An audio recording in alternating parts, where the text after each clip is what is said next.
Ok, parlons sérieusement. Vous êtes-vous déjà demandé ce que c'est vraiment de vivre avec le salaire minimum? Je ne parle pas seulement de renoncer au café chic ou de dire non au plat à emporter. Je parle de vivre chaque jour, pendant un mois entier, avec le strict minimum. C'est exactement ce que j'ai fait. Et je n'étais pas prête pour ce qui allait suivre. Laissez-moi vous expliquer. D'abord, les chiffres. En 2025, le salaire minimum n'est plus ce qu'il était il y a 10 ans. Oui, il est plus élevé sur le papier, mais le loyer, l'épicerie et à peu près tout le reste le sont aussi. J'ai dû budgétiser chaque euro, chaque centime.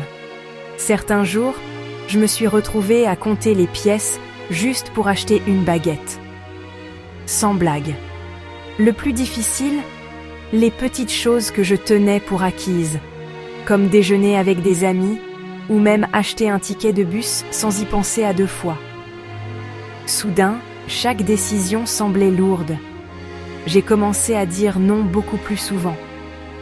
Non aux soirées cinéma. Non aux escapades de week-end. Non à tout ce qui n'était pas strictement nécessaire. Mais voici le vrai choc.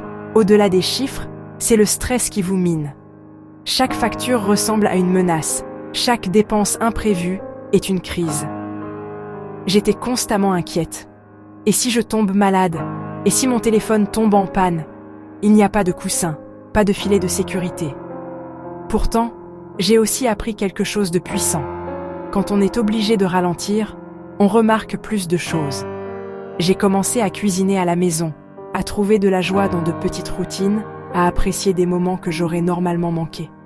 Et honnêtement, j'ai acquis un immense respect pour tous ceux qui vivent cette réalité, non pas comme un défi, mais comme leur quotidien. Alors, est-ce possible? Techniquement, oui, mais facile? Jamais. Si vous vivez cette vie en ce moment, je vous vois. Je vous comprends. Et vous méritez tellement plus. Parlons-en dans les commentaires.